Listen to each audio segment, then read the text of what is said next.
एक प्रार्थना सब लोग दोहराएंगे। पूज्य महाराज जी के आने का समय नजदीक हो रहा है। जय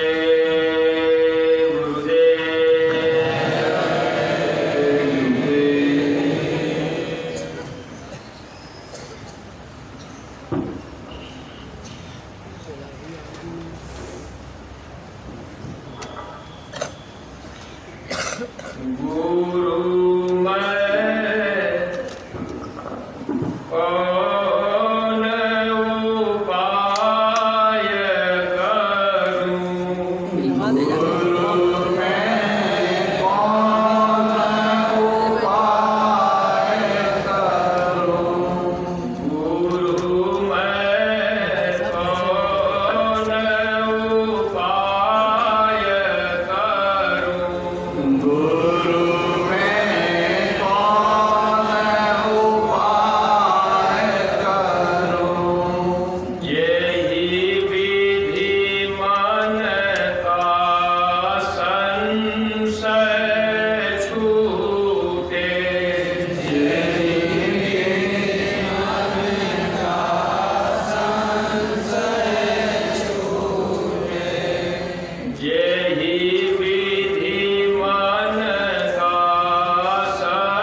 फेसबुक पे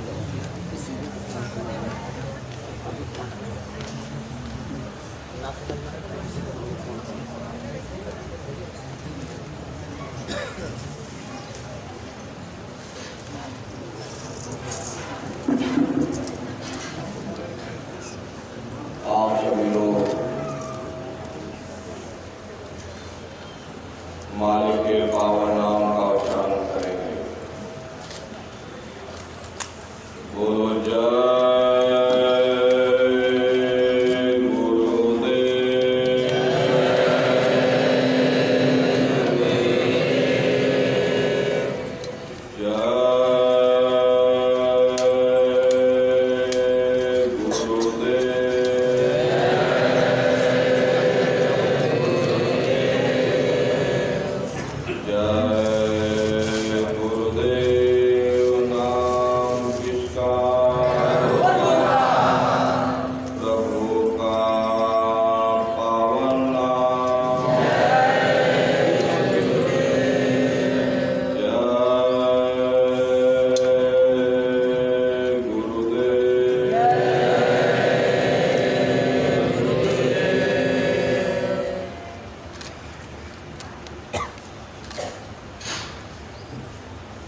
सर्वत्र विराजमान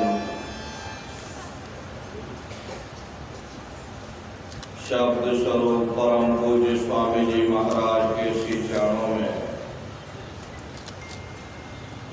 कोटि कोटि नमन प्रणाम करते हुए जन्माष्टमी के इस महापावन पुनीत पर्व पर उपस्थित सभी सत्संगी धर्म प्रेमी भाई बहनों को सादर जय गुरुदेव। प्रेमी भाई बहनों, जिस संसार में हम आप रहते हैं उस संसार का मालिक काल है, जिसने सारे जगत के जीवों को फंसा रखा। दुनिया यही समझती है कि हमारा मालिक काल है, दयाल की किसी को खबर नहीं। जो दुनिया को खाता है दुनिया उसी की पूजा करती। हालांकि संतों महात्माओं ने काल और दयाल के भेद को प्रकट किया है, लेकिन बहुत से जीव ऐसे भी हैं जिन्हें काल और दयाल के भेद का कोई यथा पता तक नहीं मालूम। महात्मा प्रेम से हमें समझाते हैं कि भाई जो साधन थे पिछले युग के सो कलयुग में किए प्रमाण। जो पुराने समय के साधन थे उस मालिक को प्राप्त करने के लिए वे अब कलयुग में मुनासिब नहीं हो सकते, क्योंकि समय बदलता रहता है तो कानून भी बदलते रहते। यहाँ तो युग के युग बीत चुके। अगर हम ये सोच लें हम उन युगों की साधना इस कलयुग में कर लेंगे तो यह कभी संभव नहीं हो सकता। प्रेमी भाई बहनों, सतयुग में मनुष्य की उम्र 1,00,000 वर्ष की हुआ करती थी। 10,000 हाथियों का बल एक एक मनुष्य में हुआ करता था। त्रेता में घटकर 10वां हिस्सा यानी 10 प्रेमी भाई बहनों 10,000 साल की आयु हो गई।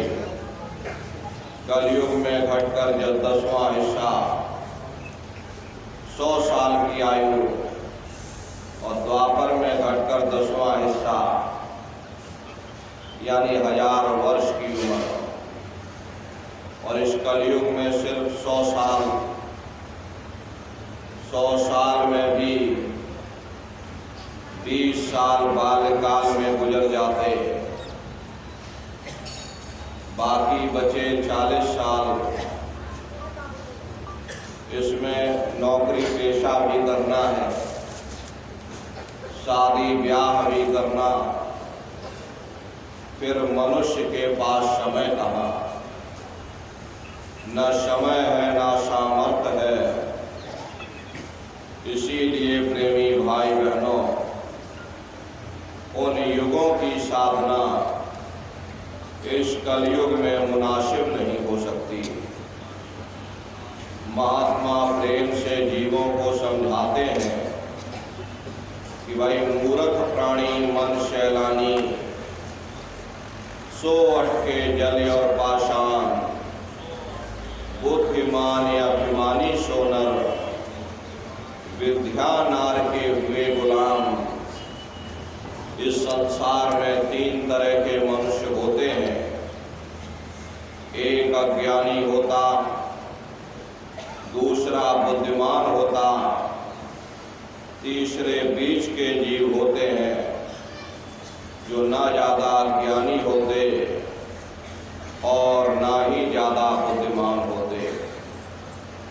जो अज्ञानी लोग होते वे क्या करते कि रुपया पैसा कमाया, चल दिए तीर्थों की यात्रा पर, कभी गंगा में डुबकी लगाई, कभी यमुना में डुबकी लगाई और मन में यह सोच लिया कि हमने अपने सारे मैले पाप कर्म उतार दिए।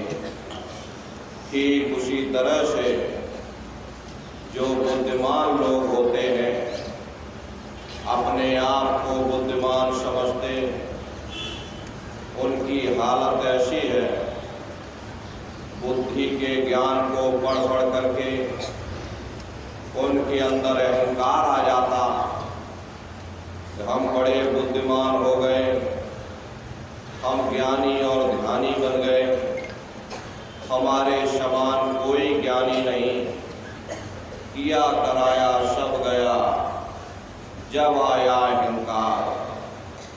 आप दुनिया में नजर घुमा कर देखिए, सब जगह पानी ही पानी है, पत्थर ही पत्थर है, न किसी को सच्चा महात्मा मिला, न किसी को सच्चा सत्संग मिला।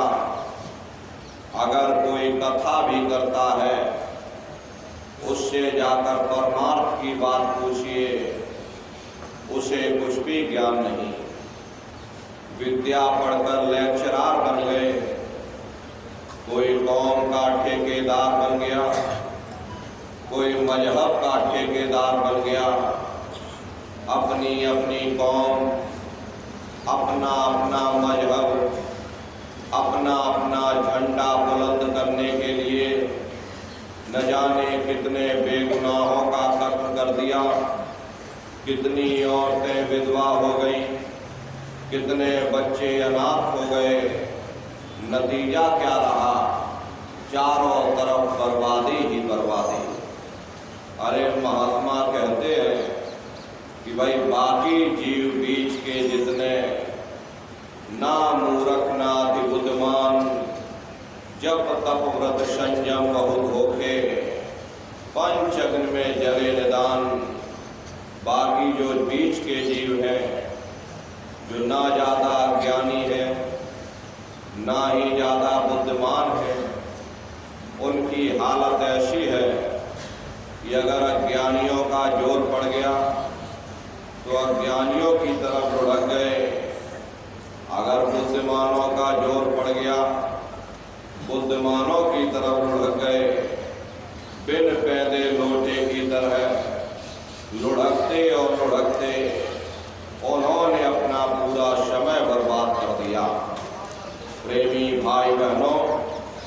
असली रास्ता मनुष्य के अंदर है, लेकिन काल ने सबको बाहर ही बाहर भटका रखा। किसी को जप में, किसी को तप में, कोई कीलों पर सोता है, कोई सोता ही नहीं है, कोई दुनिया रमाए बैठे, चार अग्नि चारों तरफ लगा ली, पांचवी सूर्य की तपिश, पंच अग्नि की दुनिया जमाए बैठे हैं और कह रहे हम तपस्या कर रहे। अरे उनसे जा करके पूछो कि हे भले मानस, तुम्हारे अंदर पहले से ही काम, क्रोध, लोभ, मोह, अहंकार की ये पंच अग्नि पहले से जल रही, पहले उसे शांत करने की कोशिश करो। इसी तरह लोग व्रत या उपवास रखते हैं। व्रत या उपवास करना अच्छी बात है, इससे शरीर हल्का होता है, काया निरोगी रहती है। लेकिन अगर हम ये सोच लें कि हम व्रत या उपवास करके उस परमात्मा को प्राप्त कर लेंगे, तो यह कभी संभव नहीं हो सकता। एक आदमी का प्रण था, वह रोज दिए में तेल भर करके पाठ करना शुरू कर देता था। जब तक तेल खत्म ना हो जाए, दिया बुझ न जावे, वह कभी रोटी नहीं खाता था। घर में नई बहू आ गई, उसे रस्म रिवाज का पता नहीं था। ज्यों दिए में तेल खत्म हुआ, उसने लाकर और तेल दिए में भर दिया। आदमी बेचारा भूखा प्यासा, करे तो करे क्या, लगा फिर से पाठ करने, और फिर जैसे ही तेल खत्म होने को आया, उसने लाकर और तेल भर दिया। आदमी भूख से व्याकुल हो उठा, अंत में थक हार करके दिया बुझाकर रोटी खाने लगा। ये हाल है पाठ करने वालों का। कहने का मतलब ये है कि दुनिया ऐसे ऐसे रस्म रिवाज में फंसी हुई है।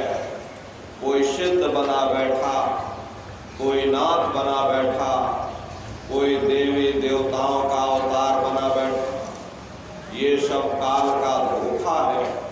काल ने सारे जगत के जीवों को इसी धोखे में फंसा रखा। देखो चरित्र कालकर्ता का, कोई सिर कोई पैर रुधान। देखो काल ने कितना बड़ा धोखा दे दिया।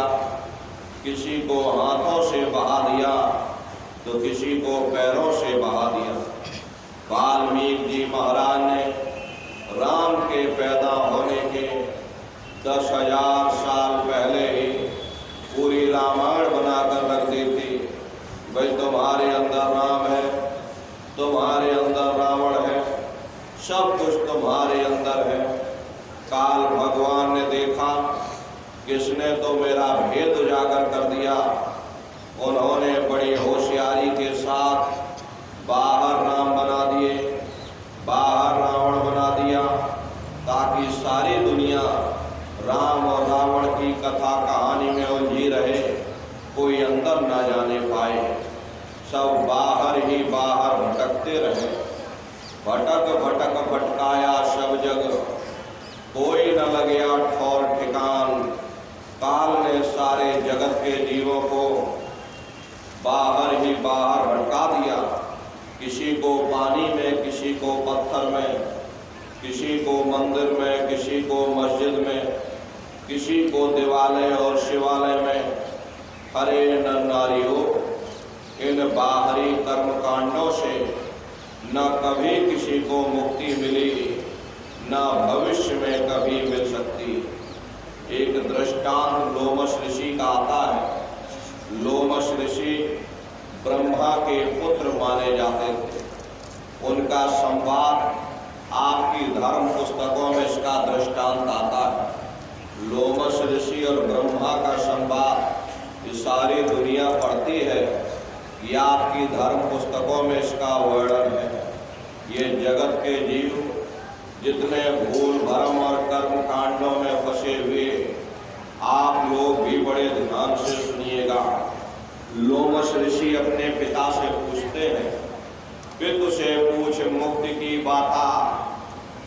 गंगा का फल कहो विधाता।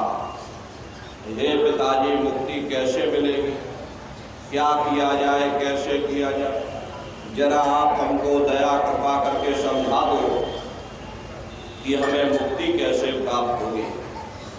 तब लोमश ऋषि के पिता यानी कि ब्रह्मा जवाब देते हैं कि गंगा का फल भाग सुनाई, गंगा आदि मुक्ति की दाई।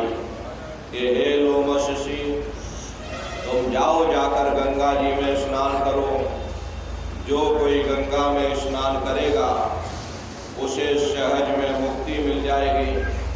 जाओ, तुम यह काम करो, तुम्हें सहजता से यानी सरलता से तुम्हें मुक्ति प्राप्त होगी। तब लोमश ऋषि जवाब देते हैं कि सहस्र वर्ष गंगा को नहाया, याते जन्म मोक्ष का पाया। कि हे पिताजी, मैंने सहस्त्रों वर्षों तक यानी हजारों हजार वर्षों तक गंगा जी में स्नान किया, बड़ी श्रद्धा और आस्था के साथ गंगा जी में डुबकी लगाई, लेकिन मुझे फल क्या मिला? जब मेरी मृत्यु हो गई, मुझे मत्स्य की योनि में, मत्स्य कहते हैं मछली को, यानी मुझे मछली की योनि में डाल दिया गया। अनेक जीव मार मोए खाया, ऐसे बहुत बहुत दुख पाया। जब मुझे मछली की योनि मिल गई तो अनेकों अनेक जल के जीवों ने मुझे मार मार करके खाया। मुझे कितनी तकलीफ हुई, कितनी मुझे पीड़ा हुई, इसका मैं वर्णन नहीं कर सकता। जय जय तीरथ सबय नहाए, जल जीव जौनि माहि भरमाए। कि जितने भी तीर्थ थे सभी जगह जाकर मैंने स्नान किया, जल में आशा बांधी, जल में मुझको वास मिल गया, लेकिन मुझे मुक्ति नहीं मिली। इसलिए हे पिताजी, ऐसी जुक्ति मुक्ति बतलाओ, भवजल पार उतर के जाओ। ऐसी जुक्ति, ऐसी मुक्ति का रास्ता हमको बतला दो, जिससे हमारी जीवात्मा सदा सर्वदा के लिए इस भवसागर रूपी समुद्र से पार हो जावे। जन्म मरण के बंधनों से हम हमेशा के लिए आजाद हो जावे, फिर कभी संसार में हमको न आने पर हमारी जीवात्मा सदा सर्वदा के लिए प्रेमी भाई बहनों उस परमात्मा के पास पहुंच जावे। हे पिताजी, दया कृपा करके मुझे कोई ऐसा रास्ता बतला दो। तब लोमश ऋषि के पिता यानी ब्रह्मा जवाब देते हैं कि लोमश ऋषि सुनिए भाई, और सेवा ठाकुर कीजिए जाई। हे लोमश ऋषि, मेरी बात को बड़े ध्यान से सुनो। तुम जाओ, जाकर ठाकुर जी की सेवा करो। चरणामृत व्रत साधो सोई, सहजय में मुक्ति पुर होई। रोज रोज ठाकुर जी की सेवा करना, रोज रोज उनका चरणामृत ले लेना, ये सहज से सहज यानी सरल से सरल काम। रोज रोज पूजा करो, रोज रोज चरणामृत पी लो। जाओ, तुम यह काम करो, तुम्हें सहजता से यानी सरलता से तुम्हें मुक्ति मिल जाएगी। तब लोमश ऋषि जवाब देते हैं कि सहस्र वर्ष ठाकुर को सेवा, दूजा जाना और न भेवा। हे पिताजी, मैंने सहस्त्रों वर्षों तक यानी हजारों हजार वर्षों तक ठाकुर जी की पूजा की, उनके सिवाय किसी को कुछ नहीं माना, सब कुछ अपना उनके चरणों में न्यौछावर कर दिया। विधि विधि ध्यान विधि से कीना, फल पायो पाहन को लीना। कहते भाई विधि विधि ध्यान यानी विधि और विधान के साथ जैसे जैसे धर्म ग्रंथों में उल्लेख है, ठीक उसी प्रकार से विधि विधान के साथ मैंने ठाकुर जी की पूजा की, लेकिन मुझे फल क्या मिला? फल पायो पाहन को लीना। पाहन कहते हैं जड़ को, यानी मुझे जड़ में वास मिल गया, लेकिन मुझे मुक्ति नहीं मिली। इसलिए हे पिताजी, ऐसी कौन कौन विधि गाऊं, जे पूजो ते माही समाऊं। हे पिताजी, मैं ऐसी छोटी छोटी पूजाओं का कहाँ तक वर्णन करूं। जहाँ मैंने आशा बांधी वहीं मुझको वास मिल गया, लेकिन मुझे मुक्ति नहीं मिली। इसलिए हे पिताजी, दया कृपा करके मुझे कोई ऐसा रास्ता बतला दो जिससे हमारी जीवात्मा परमात्मा में विलीन हो जाए, हम हमेशा के लिए जन्म मरण के बंधनों से आजाद हो जाएं, फिर हमारी ये जीवात्मा लौटकर मृत्यु लोक में न आने पावे, हम हमेशा के लिए यहाँ से मुक्ति पा जावें। हे पिताजी, दया कृपा करके मुझे कोई ऐसा रास्ता बतलाओ। तब लोमश ऋषि के पिता यानी कि ब्रह्मा जवाब देते हैं कि पूजो पत्ती प्रीत लगाई और पीपर में जल लाओ जाई। कि हे लोमश ऋषि, तुम प्रीत लगा करके स्वामी नाम की पत्ती की पूजा करो।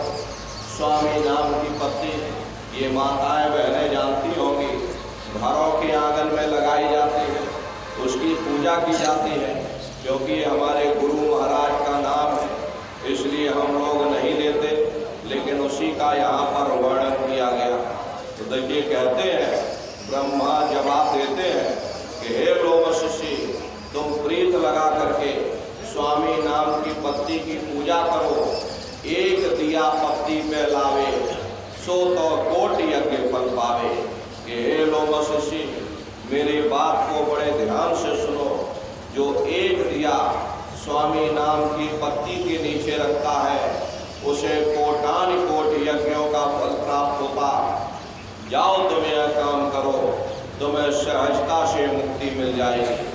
तब लोमश ऋषि जवाब देते हैं कि सहस वर्ष पत्ती को पूजा, वृक्ष योनि पाई यही पूजा। कि हे पिताजी, मैंने सहस्त्रों वर्षों तक यानी हजारों हजार वर्षों तक स्वामी नाम की पत्ती की पूजा की, लेकिन मुझे फल क्या मिला? जब मेरी मृत्यु हो गई, मुझे वृक्ष की योनि में डाल दिया और मैं हजारों हजार वर्षों के लिए एक जगह वृक्ष की योनि में खड़ा रहा। पीपर पूजा वर्ष हजारा, ताको सुन वर्तंत निवारा।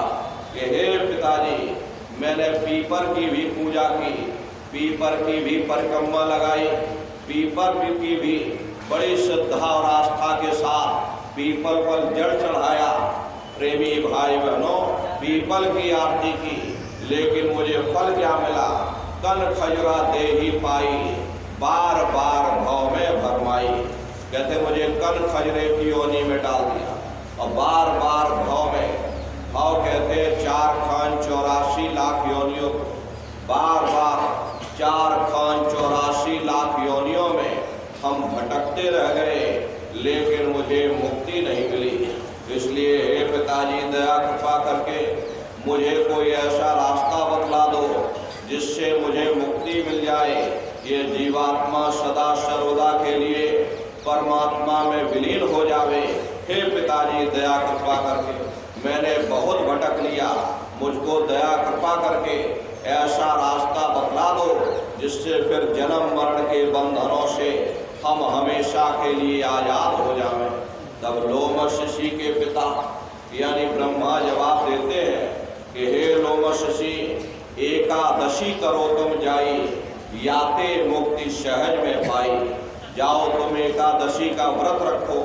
मेरा ये विचार है, यदि तुम एकादशी का व्रत करोगे, तुम्हें सहज में यानी सरलता से तुम्हें मुक्ति मिल जाएगी। तब लोमश ऋषि जवाब देते हैं कि एकादशी करी हम की ना। प्रेमी भाई बहनों, एकादशी हमने बहुत एकादशी का व्रत किया और जो हमारा जन्म मिला वो हमको मक्खी की योनि में डाल दिया। प्रेमी भाई बहनों, अब हम कोई अपनी बात नहीं कह रहे, ये जो आपकी धर्म पुस्तकों में लिखा हुआ ये उसी का आपको वर्णन किया जा रहा। लोमश ऋषि और ब्रह्मा का संवाद ये आपकी धर्म पुस्तकों में इसका वर्णन आता है, तो हम तो उसी का आपको अर्थ बता रहे हैं। देखिए, लोमश ऋषि कहते हैं कि प्रेमी भाई बहनों, लोमश ऋषि अपने पिता को जवाब देते हैं कि हे पिताजी, मैंने ऐसे बहुत से व्रत किए लेकिन मुझे मिला कुछ नहीं, मैं खाली का खाली रह गया। प्रथम व्रत एतवार को कीन्हा, याते जन्म चील को लीन्हा। हे पिताजी, मैंने बड़ी श्रद्धा और आस्था के साथ में हरिद्वार को भी व्रत किया, लेकिन मुझे फल क्या मिला? जब मेरी मृत्यु हो गई, मुझे चील की योनि में डाल दिया। मंगल बहुविधि व्रत रहाई, याते जन्म स्वर को पाई। हे पिताजी, मैंने मंगलवार का भी व्रत किया, लेकिन मुझे फल क्या मिला? जब मेरी मृत्यु हो गई, मुझे स्वर की योनि में डाल दिया। और परिव्रत तीज को कीन्हा, कुकर जन्म का ही से लीन्हा। हे पिताजी, मैंने तीज का भी व्रत किया, लेकिन मुझे फल क्या मिला? जब मेरी मृत्यु हुई, मुझे कुत्ते की योनि में डाल दिया गया।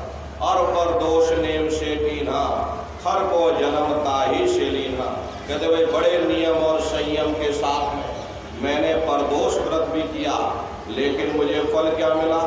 जब मेरी मृत्यु हुई, मुझे गधे की योनि में डाल दिया। इसमें से निकाला, उसमें डाल दिया। अब उसे आप सजने संवारने में लग गए, तब तक ले जाकर दूसरे खोल में डाल दिया। उसे आप सजने संवारने में लग गए, तब तक ले जाकर के तीसरे खोल में डाल दिया। ऐसे ही वो मदारी नचाता रहता और आप बंदर की तरह नाचते रहते। लेकिन लोमश ऋषि कहते हैं कि नौमी व्रत अष्टमी कीन्हा, याते जन्म घोष को लीन्हा।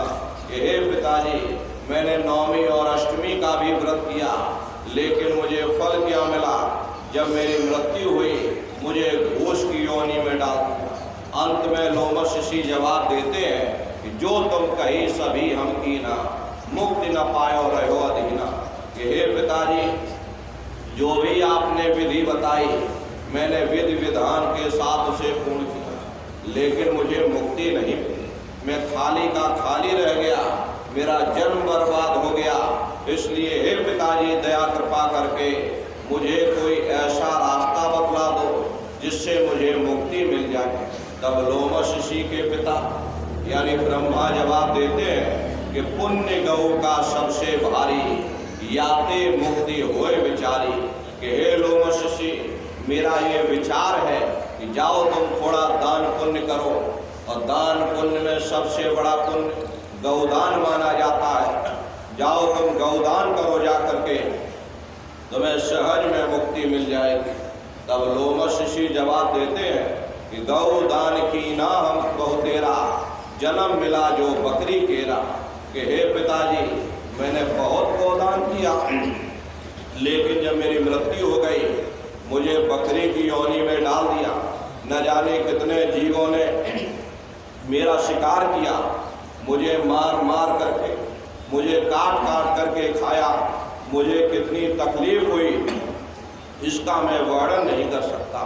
हे पिताजी, जो तुम कही सभी हम कीन्हा, मुक्त न पायो रहो अधीना। जो भी आपने विधि बताई, जिस रास्ते पर आप चलाए, मैं उसी रास्ते पर चलता चला गया। इतने तीर्थ व्रत, इतने कर्मकांड इस संसार में कोई नहीं कर सकता जितना मैंने किया, लेकिन मुझे मिला कुछ नहीं। मैं खाली का खाली रह गया, मेरा जन्म बर्बाद हो गया, मेरा समय बर्बाद हो गया। मैं अलग अलग योनियों में भटकता रहा, जहाँ मैंने आशा बांधी वहीं मुझको वास मिल गया, लेकिन मुझे मुक्ति नहीं मिली। इसलिए हे पिताजी, बड़े दीन भाव से हाथ जोड़ करके अपने पिता से प्रार्थना करते हैं कि हे पिताजी, मैंने बहुत भटक लिया, मुझे कोई ऐसा रास्ता आपकी बार बतला दो जिससे मुझे मुक्ति मिल जाए। तब अंत में लोमश ऋषि के पिता यानी ब्रह्मा जवाब देते हैं कि लोमश ऋषि में कहो विचारा, और संत शरण से होय वारा। कि हे लोमश ऋषि, मेरा ये अंतिम विचार है, तुम जाओ संतों की शरण में चले जाओ, वहीं से तुमको मुक्ति मिलेगी। तीरथ व्रत सब झूठ पसारा, नहीं हुई है इनते निर्वारा। ये तीरथ व्रत ये सब झूठ का पसारा है, ये मेरे फैलाए हुए जंजाल है, इससे कभी किसी को मुक्ति नहीं प्राप्त हो सकती है। इसलिए अगर तुम मुक्ति प्राप्त करना चाहते हो तो संतों की शरण में चले जाओ। तब बताओ प्रेमी भाई बहनों, ब्रह्मा को अपने पुत्र की जरा सी चिंता नहीं, हजारों हजार वर्ष तक अपने ही पुत्र को ब्रह्मा ने भटका करके रखा। तब अंत में उन्होंने उपाय बताया कि भाई संत शरण से होए वाला मुक्ति का रास्ता जाता है तो वह केवल संतों की शरण से हो करके जाता। इसीलिए प्रेमी भाई बहनों, उस अनामी महाप्रभु ने अति दया और कृपा करके संतों महात्माओं को इस धरा धाम पर भेजा और संत महात्मा फकीर यहाँ पर आकर के जीवों को समझाने का प्रयास करते हैं कि भाई हम आए वही देश से जहाँ तुम्हारो काम और तुमको घर पहुँचावना एक हमारो काम। हम उसी देश से आए जिस देश के तुम रहने वाले हो, परंतु तुम अपने सच्चे देश को छोड़ करके इस झूठे काल और माया के देश में आकर फंस गए। अरे नन्नारियों, यह देश तुम्हारा देश नहीं, तुम्हारा देश सचखंड है। ये कौम तुम्हारी कौम नहीं, तुम्हारी कौम सतनाम है और ये जीवात्मा उस सतनाम रूपी समुद्र की बूंद है। इस बूंद को समुद्र से मिलाओ, यानी जीवात्मा को उस परमात्मा के साथ मिलाओ। इसके लिए न तुम्हें घर बार छोड़ने की जरूरत, न बाल बच्चों को छोड़ने की जरूरत, न समाज छोड़ने की जरूरत, न जात और बिरादरी बदलने की जरूरत। अरे नारियों, ये जात पात के रगड़ों झगड़ों ने ही मनुष्य के ऊपर पर्दा डाल दिया, वरना महात्माओं का उपदेश इतना सरल है कि 5 वर्ष के बच्चे से लेकर के 100 वर्ष का बूढ़ा भी कर सकता। क्या स्त्री और क्या पुरुष, क्या आदमी क्या औरत, क्या ऊंच और क्या नीच, क्या अमीर और क्या गरीब, वो नाम सबके लिए साझा है। वो हर मनुष्य के अंदर रात दिन फुनकारे दे रहा, वो साधु संतों के अंदर गूंजता है तो वह चोरों ठगों के अंदर भी गूंजता।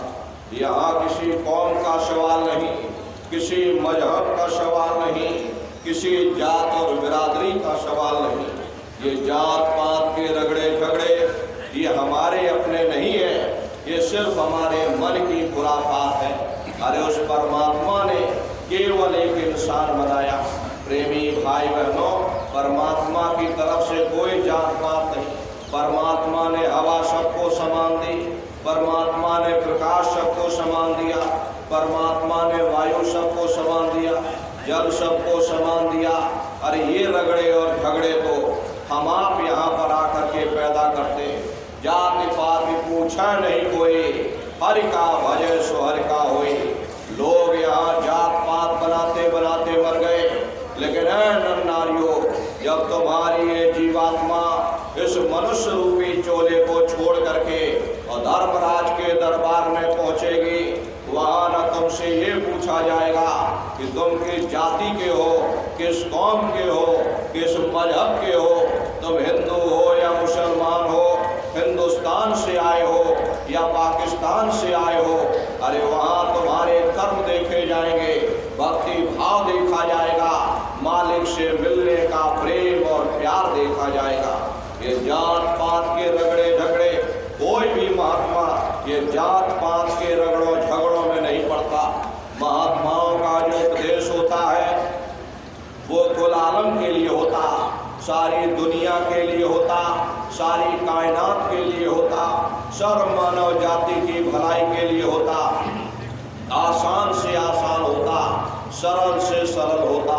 प्रेमी भाई बहनों, कोई भी महात्मा, कोई भी फकीर ये जात पात के रगड़ों झगड़ों में नहीं पड़ता। इन रगड़ों झगड़ों में तो हम आप यहाँ पर आकर के पड़ जाते। महात्मा ना कोई यहाँ कौम बनाने आते, ना कोई मजहब चलाने आते। आप तो सच्चा मार्ग, सनातन मार्ग समझाने के लिए इस धरा भूमि पर शरीर रूप में अवतार लेते।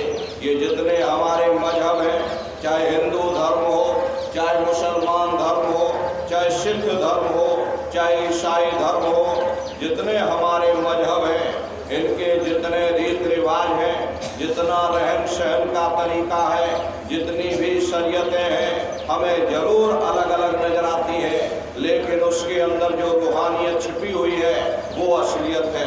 संत महात्मा उस रूहानियत का ही प्रचार करते।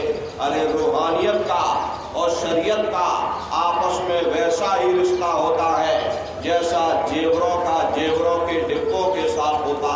कीमत जेवरों की होती है, डिब्बों की नहीं। तलवार को काम आनी होती, म्यान को नहीं। ठीक उसी प्रकार से हमें जो कुछ भी प्राप्त होगा उस रूहानियत से प्राप्त होगा। जब हम रूहानियत से दूर हो जाते हैं तब आहिस्ता आहिस्ता हम शरीयत के कैदी बन जाते, शरीयत के गुलाम बन जाते। वो शरीयत धर्म के ठेकेदारों के हाथों में चली जाती। वे हमें बाहर मुखी कर देते, कर्म कांडों में उलझा देते। न किसी को रूहानियत की समझ होती है और ना ही कोई समझाने की कोशिश करता। ये लोग हमें इतना बाहर मुखी कर देते हैं, इतना कर्म कांडों में उलझा देते ताकि उनका भी रोजगार चलता रहे। जिस चीज को हासिल करके हमें सुख प्राप्त करना है उस ओर हमारा ध्यान ही नहीं जाता। अरे सुख तो परमात्मा की भक्ति में, परमात्मा के प्यार में मिलेगा। इसीलिए महात्मा समझाते हैं कि सुरत सुन बातरी तेरा धनी बसे आकाश। कह जीवात्माओं, तुम्हारा पति वो परमात्मा है, वो परमेश्वर है, वो सचखंड में बैठा हुआ और तू माया के जाल में फंसी हुई। जब तक तुम अपने घर जाकर के अपने पति से मिलाप नहीं कर लेते, तुम सुख किस तरह हासिल कर सकते हो, तुम शांति किस तरह प्राप्त कर सकते। अरे प्रेमी भाई बहनों, इस नाशवान जगत में न कभी किसी को सुख मिला, न भविष्य में कभी मिल सकता। ये जो कुछ थोड़े बहुत सुख नजर आते, आहिस्ता आहिस्ता सब दुखों में तब्दील हो जाते। इसीलिए संतों महात्माओं ने इस नगरी को दुख और सुख की नगरी कहकर के बयान किया। तजो मन यह सुख दुख का धाम। संतों महात्माओं ने इस देश को दुख और सुख का देश कहकर के याद किया, क्योंकि कोई इंसान ऐसा नहीं मिलेगा जिसको हमेशा सुख ही सुख प्राप्त हुए हो, या कोई इंसान ऐसा नहीं मिलेगा जिसको हमेशा दुख ही दुख प्राप्त हुए हो। 10 दिन दुख में गुजर जाते, थोड़ा बहुत सुख की श्वास भी आती, और 10 दिन सुख में गुजर जाते तो थोड़े बहुत दुख भी आ जाते। ये सुख दुख की समस्याएं ये हमारे पिछले जन्मों के पुण्य और पाप के कारण है। जब पाप और पुण्य इकट्ठे होते हैं तब हमें ये इंसान का जामा मिलता है। यदि पुण्यों के कारण हम सुखी हो जाते हैं तो उन पापों के कारण हमको दुख का सामना भी करना पड़ता। अरे नन्नारियों, संत महात्मा इस नगरी को दुख और सुख की नगरी बनाने के लिए नहीं आते। अगर संतों महात्माओं का दुनिया में आने का यही एक लक्ष्य होता कि दुनिया सुख की नगरी बन जाए तो अब तक जरूर बन जानी चाहिए थी। इतिहास गवाह है, हर कौम हर मजहब में किस किस चोटी के महात्मा आए, लेकिन उनके आने के बावजूद ये दुनिया आज तक सुख की नगरी न बन सकी। हम आप क्या सोच करके बैठे हैं कि इस दुनिया को सुख की नगरी बना सकेंगे? अरे दुनिया के कांटे बांटे हम कितने भी क्यों ना इकट्ठे कर लें, कभी कामयाब नहीं हो सकते। लेकिन अगर हिम्मत करके हम अपने पाँवों में ही जूतियां पहन लें, ये दुनिया के कांटे हम पर असर नहीं कर सकते। ये सुख दुख की समस्याएं, ये मसले न कभी किसी से हल हुए, न कभी हो सकते। लेकिन महात्मा जिंदगी गुजारने का ऐसा सुगम साधन, सरल तरीका समझाते जिस पर चल करके हमारा ध्यान सुख दुख की समस्याओं से परे चला जाता। अरे महात्मा कहते हैं, लगो तुम अब चढ़कर सतनाम। अगर सुख प्राप्त करना चाहते हो, अगर शांति प्राप्त करना चाहते तो सतनाम की खोज करो, उस मालिक की भक्ति करो। क्योंकि जितना समय तक हमारा ध्यान मालिक की भक्ति में लगा रहेगा, हम दुनिया में 2-4 दिन जरूर सुख हासिल कर सकते। और अगर हमारा ध्यान मालिक की भक्ति से हट जाए तो यह सारी दुनिया हमारे लिए दुख का रूप बन करके खड़ी हो जाती। अरे आप सभी लोग बुद्धिमान हो, अपनी अपनी बुद्धि से आप सभी लोग विचार करिएगा। एक छोटा सा बच्चा अपने पिता की उंगली पकड़ करके मेला या नुमाइश में घूमने जाता, उसे मेले की हर साजो सामान बड़ी खूबसूरत नजर आती है। किसी जगह खेल खिलौनों की दुकानें लगी, कहीं गुड्डे गुड़ियों की दुकानें लगी, कहीं झूलों की दुकानें लगी, कहीं मिठाई और पकवान की दुकानें लगी।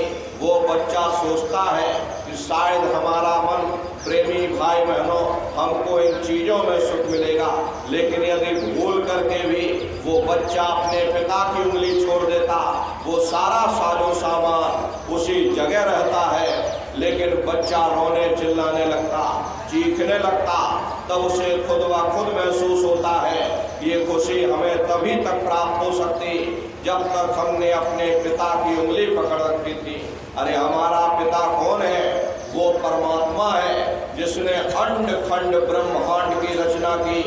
जितना अर्सा, जितना समय हमारा ध्यान उस मालिक की भक्ति में लगा रहेगा, हम दुनिया में 2-4 दिन जरूर सुख हासिल कर सकते। और अगर हमारा ध्यान मालिक की भक्ति की तरफ से हट जाए तो ये सारी दुनिया हमारे लिए दुख का रूप बन करके खड़ी हो जाती। इसीलिए प्रेमी भाई बहनों, चारों तरफ से अपने ख्याल ध्यान को समेट करके एक चित्त हो करके उस मालिक की भक्ति करो। इस कलयुग में प्रेमी भाई बहनों, उस मालिक को प्राप्त करने के लिए संतों महात्माओं ने केवल 3 ही साधन बताए।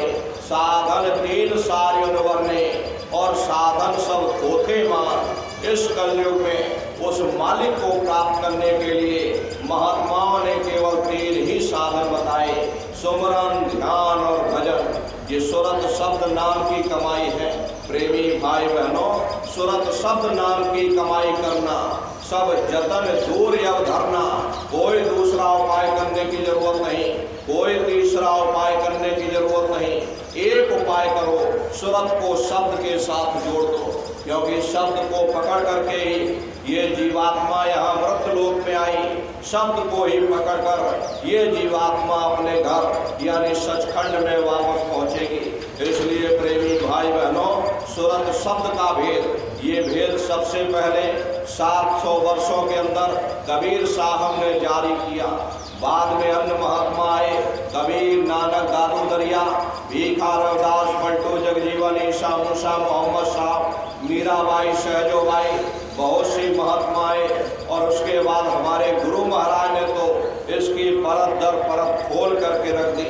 ये सूरत शब्द का भेद ये कबीर साहब से जारी हुआ है और ये बहुत से महात्माओं ने, प्रेमी भाई बहनों, जीवों को उपदेश के वास्ते सूरत शब्द का भेद जारी किया।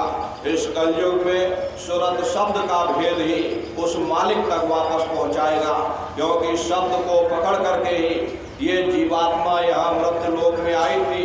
शब्द को ही पकड़कर ये जीवात्मा अपने घर वापस पहुंचेगी। इसलिए चारों तरफ से अपने ख्याल ध्यान को समेट करके एक काम करो, सूरत शब्द नाम की कमाई। ऐसा मत करना कि गंगा गए तो गंगा राम बन गए, जमुना गए तो जमुना दास बन गए। जब भी कर लो तब भी कर लो, पूजा भी कर लो, पाठ भी कर लो, कोई ना कोई उपाय कारगर होगा ही। हरे नर नारियों, इस बात को हमेशा ध्यान में रखिएगा, जो पानी 100 सुराखों से बहेगा वो कभी खेत नहीं सींच सकता। अगर हम अपने ध्यान को दुनिया में चारों तरफ फैलने देंगे, हम कभी कुछ भी प्राप्त नहीं कर सकते। इसलिए चारों तरफ से अपने ख्याल ध्यान को समेट करके एक चित्त हो करके सूरत शब्द नाम की कमाई करो, यानी कि सुमरन, ध्यान और भजन करो। तो बहुत से प्रेमी भाई बहन यहाँ पर नए आए हुए, कैसे आपको सुमरन करना है, कैसे आपको ध्यान करना है, कैसे आपको भजन करना है, ये अच्छी तरह से समझ लीजिएगा और घर पर बैठ करके आप लोग करिएगा। प्रेमी भाई बहनों, जो भी वचन वाणियाँ आपको सुनाई जाएं, सुमरन, ध्यान, भजन करने की विधि बताई जाए, चेत करके आप लोग सुनिएगा, सो मत जाइएगा। बहुत से लोग ऐसे होते हैं कि जब कभी परमार्थी चर्चा की जाती है तो हम लोगों को नींद आ जाती है।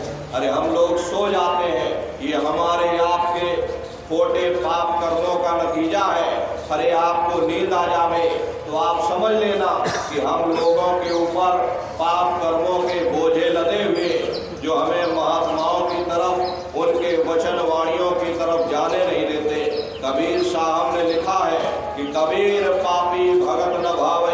हरि पूजा न सुहाए, माखी चंदन पर हरे, और जहाँ विगंध तहाँ जाए। जिस प्रकार से मक्खी चंदन या कस्तूरी पर नहीं बैठती बल्कि रात दिन गंदगी में भिनभिनाती रहती, ठीक उसी प्रकार से हम मनुष्यों का हाल है। हमारे आपके खोटे पाप कर्म हमें महात्माओं की तरफ जाने नहीं देते, बल्कि रात दिन संसार की बातों में उलझे रहते। अगर हम संसार में निंदा चुगली आलोचना करेंगे, ये मन बड़े ध्यान से सुनेगा, इस मन को बड़ा भारी आनंद आएगा। जल्दी से निंदा चुगली दूसरों की सुन करके हम 4 लोगों को और बताएं, लेकिन यदि परमार्थी चर्चा की जाए, संत महात्माओं की वचन वाणियों की चर्चा की जाए, इस मन को नींद आ जाएगी। ये हमारे आपके खोटे पाप कर्मों का नतीजा। हम लोगों के खोटे पाप कर्म हमें महात्माओं की तरफ जाने नहीं देते। इसलिए प्रेमी भाई बहनों, चेत करके एक एक वचन को ध्यान से सुनने की जरूरत है और उस पर अमल करने की जरूरत। यदि आपने अमल ना किया, ना हमारे सुनाने का कोई फायदा और ना आपके सुनने का कोई फायदा। अरे प्रेमी भाई बहनों, आप लोग इतना खर्चा करके आए, इसलिए एक एक वचन वाणियों को सुनिएगा और उस पर अमल करिएगा। प्रेमी भाई बहनों, एक सेठ जी थे, उनका रोज का यही काम था। वो रोज जाते थे और महात्मा जी का सत्संग सुन करके आते थे। उनकी यही दिनचर्या थी, रोज आते और रोज जाते, रोज आते रोज जाते। एक दिन उनके लड़के ने कहा कि पिताजी, आप रोज सत्संग सुनने जाते हो, आज आप दुकान पर बैठ जाओ, आज मैं महात्मा जी का सत्संग सुनने जाऊंगा। पिताजी बोले, अच्छा ठीक है बच्चा, आज तुम सत्संग सुनने चले जाओ। लड़का गया सत्संग सुनने, और महात्मा जी सत्संग सुना रहे थे कि भाई सब जीवों पर दया करो, सब रूहों पर दया करो। हर एक जीव के अंदर जीवात्मा बैठी और ये जीवात्मा परमात्मा का अंश है, यानी स्वयं परमात्मा घट घट में बैठा हुआ, इसलिए सब पर दया करो, सब पर रहम करो। लड़का सत्संग सुन करके घर वापस आ गया, आकर अपनी दुकान पर बैठ गया। सामने से गाय आ गई और गाय दुकान से आटा खाने लगी, और लड़का बैठ करके देख रहा कि गाय उसकी दुकान से आटा खा रही। लड़का चुपचाप बैठा हुआ, कुछ नहीं बोल रहा। तो तब तक उसके पिता ने देखा कि मेरा लड़का दुकान पर बैठा है, गाय दुकान से आटा खा रही, लड़का मेरा चुपचाप बैठा हुआ, उसे भगा भी नहीं रहा। पिता को क्रोध आ गया, वहीं से आवाज लगाई, अरे ओ आपकी अंधे, तुझे दिखाई नहीं देता ये गाय दुकान से आटा खा रही। लड़का बोला, अरे पिताजी खा लेने दो, ये कितना आटा खाएगी, हमारे घर में इतना आटा, दुकान में इतने बोरी की बोरी आटों की भरी पड़ी हुई, इतना रुपया पैसा भरा पड़ा, इतना ब्याज वहां से आ रहा, इतना ब्याज फलानी जगह से आ रहा, अगर ये गाय किलो 2 किलो आटा खा लेगी, इसमें हमारा क्या बिगड़ जाए। पिता आश्चर्य में पड़ गए, बोले बेटा ये बता तेरे अंदर ये विचार आए कहाँ से। लड़का बोला, मैं कल महात्मा जी का सत्संग सुन के आया, और महात्मा जी सत्संग में सुना रहे थे कि भाई सब जीवों पर दया करो, सब रूहों पर दया करो, हर एक जीव के अंदर वो जीवात्मा बैठी हुई है, इसलिए सब पर दया करो, सब पर रहम करो। पिताजी बोले, अरे बेटा तू मुझको देख, 40 साल हो गए सत्संग सुनते सुनते, लेकिन सत्संग की बातों को कभी अपनी दुकान पर ले करके नहीं बैठता। रोज सत्संग सुनने जाता हूँ, एक कान से सुनता हूँ और दूसरे कान से निकाल देता और धोती झाड़ करके फिर घर वापस आ जाता। यही हालत हम लोगों की है।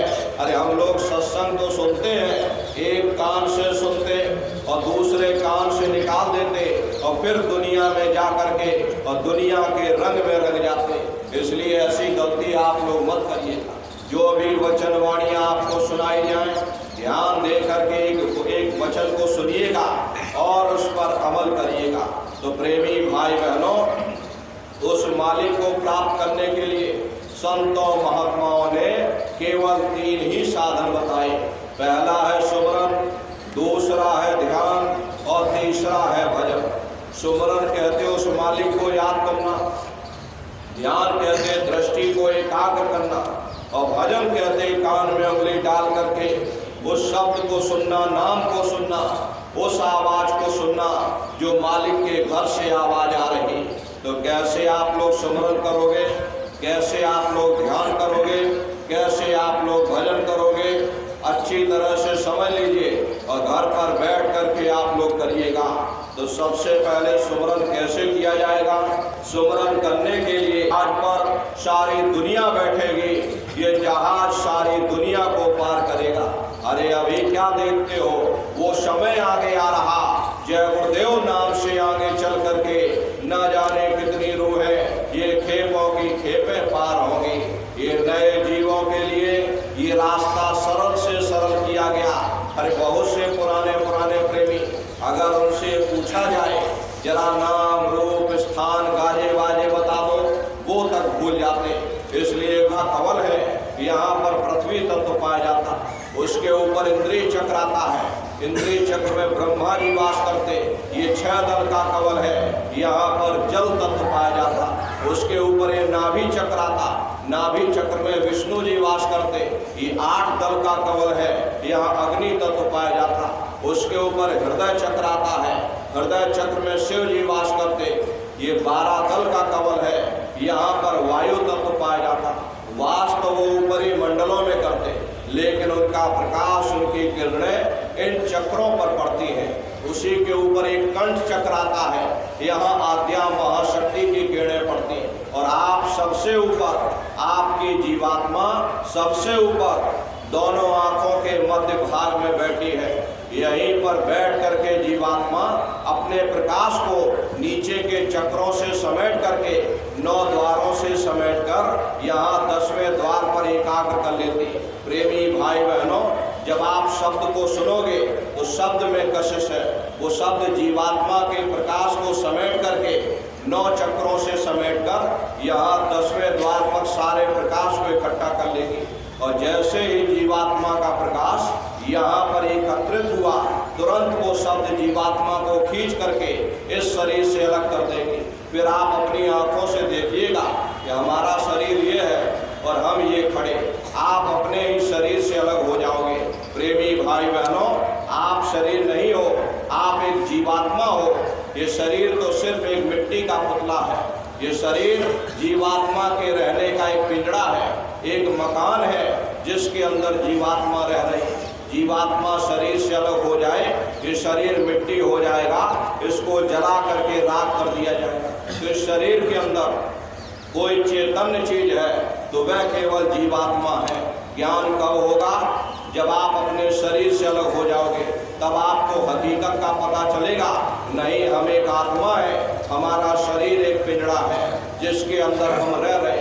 प्रेमी भाई बहनों, आप शरीर से अलग हो करके और फिर उस शब्द को पकड़कर फिर ब्रह्मांडों की चढ़ाई करोगे।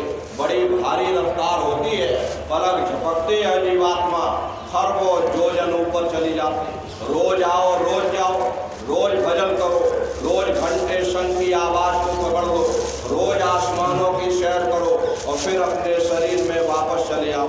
तो प्रेमी भाई बहनों, शब्द को पकड़ करके ये जीवात्मा ब्रह्मांडों की चढ़ाई करती, खरबों योजन मील सेकंडों में तय करती है। प्रेमी भाई बहनों, ये ब्रह्मा विष्णु महादेव जिनकी सारी दुनिया पूजा करती है, आखिर ये है कौन? ये कहाँ पर रहते हैं? इनके माँ बाप कौन है? जरा आप अच्छी तरह से समझ लीजिए। प्रेमी भाई बहनों, जब ये जीवात्मा घंटे शंख की आवाज को पकड़कर उस शब्द को पकड़ करके ऊपर चढ़ेगी, तो सबसे पहले सूरज चांद सितारों को पार करने के बाद सबसे पहले जो आपको लोक मिलेगा उसे महात्माओं ने शिव लोक कहा। वो शिव लोक तमोगुणी स्थान है, वहाँ के मालिक शिव जी हैं, वो पार्वती जी के साथ उस लोक में विराजमान है। चैतन्य धार जो ऊपर से आ रही, जिसे महात्माओं ने गंगा कहा, वो अपना केंद्र बिंदु शिवलोक को बनाती है। इसीलिए शिव जी की जटा में ये गंगा दर्शाई जाती है। इस लोक में असंख्यों जीवात्माएं रहती हैं। ये सभी जीवात्माएं शिव स्वरूप में मौजूद होती हैं और शिव जी का दर्शन करने के बाद फिर उसी शब्द को पकड़ करके फिर जब आप ऊपर चढ़ोगे, उसी के ऊपर आपको ब्रह्मा जी का लोक मिलेगा।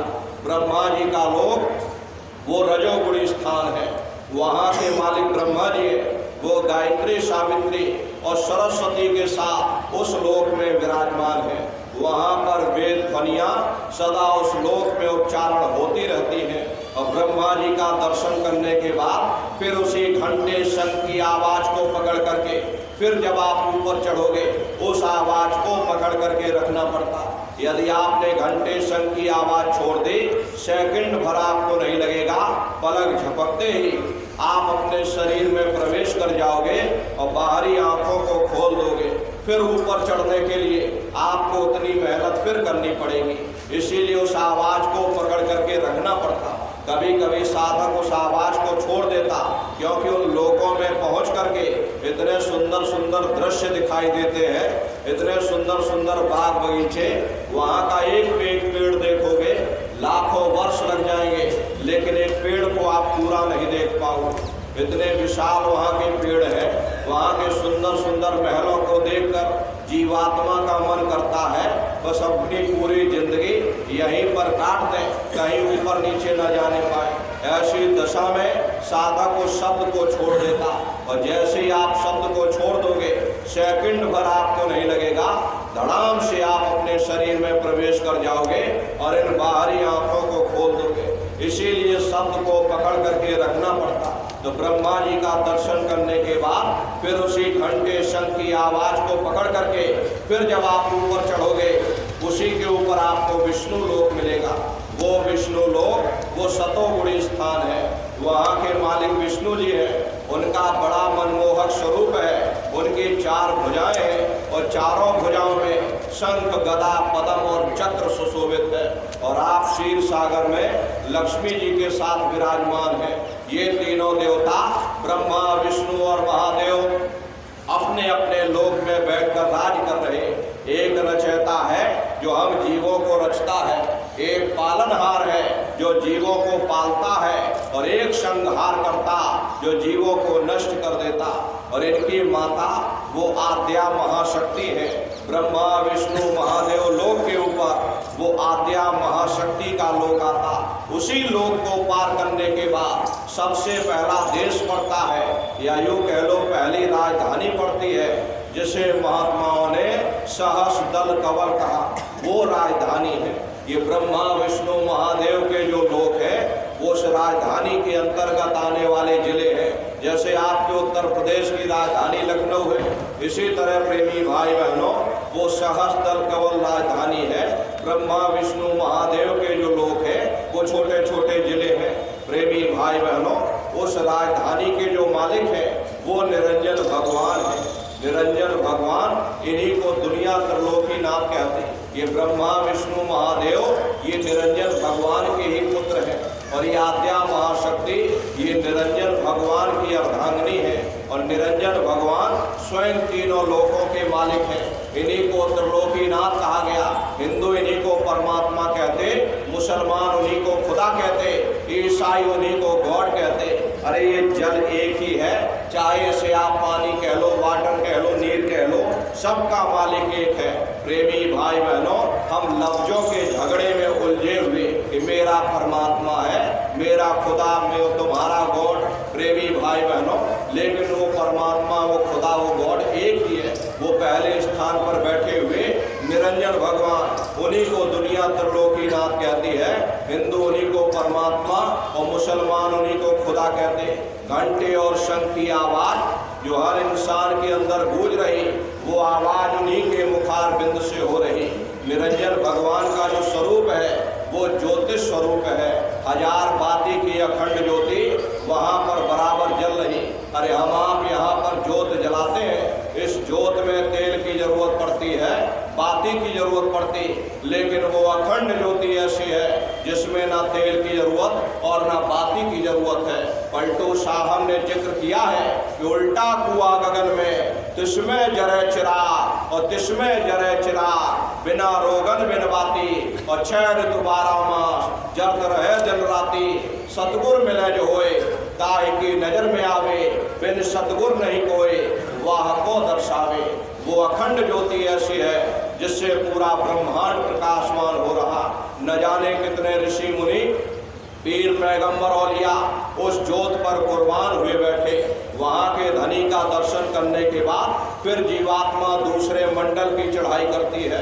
श्याम तज श्वेत को गहना, सूरत को तान धुन सुनना, पंख के द्वार धस बैठो और त्रिकुटी जाय कर लेना।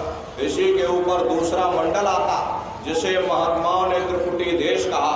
वहाँ के मालिक ब्रह्म है। वहीं से मन माया की उत्पत्ति हुई।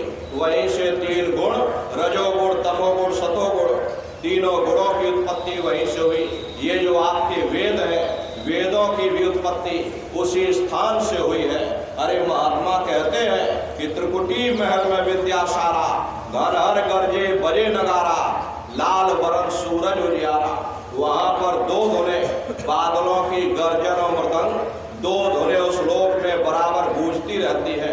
ओम का जाप बराबर वहाँ होता रहता। और ब्रह्म का जो स्वरूप है वो सुबह के लाल सूर्य के समान है।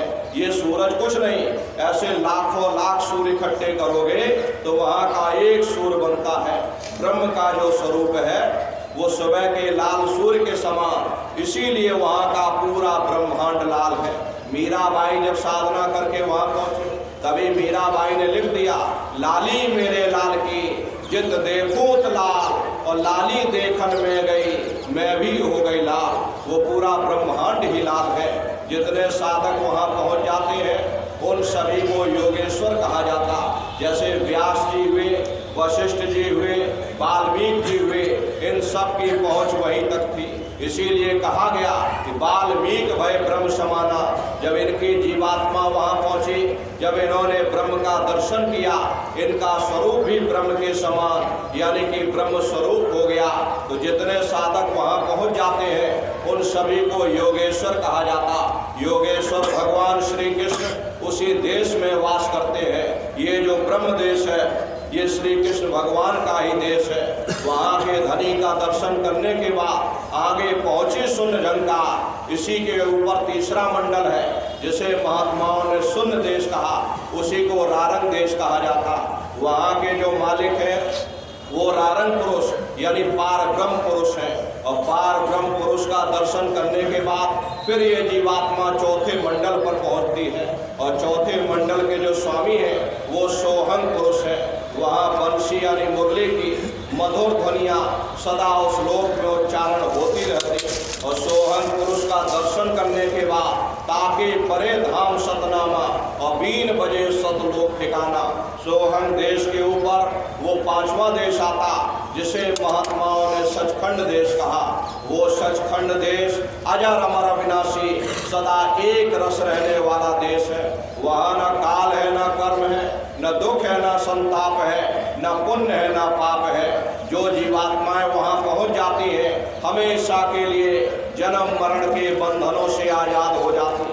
वहाँ के मालिक सतपुरुष भगवान हैं जिनके रोम रोम में खरबों खरब सूरज चांद सितारे प्रकाशमान। तो प्रेमी भाई बहनों, शब्द को पकड़कर शब्द शब्द पौड़ी पर चढ़कर और पहुँचो सचखंड सतनाम। शब्द की सीढ़ी हर मंजिल पर लगी।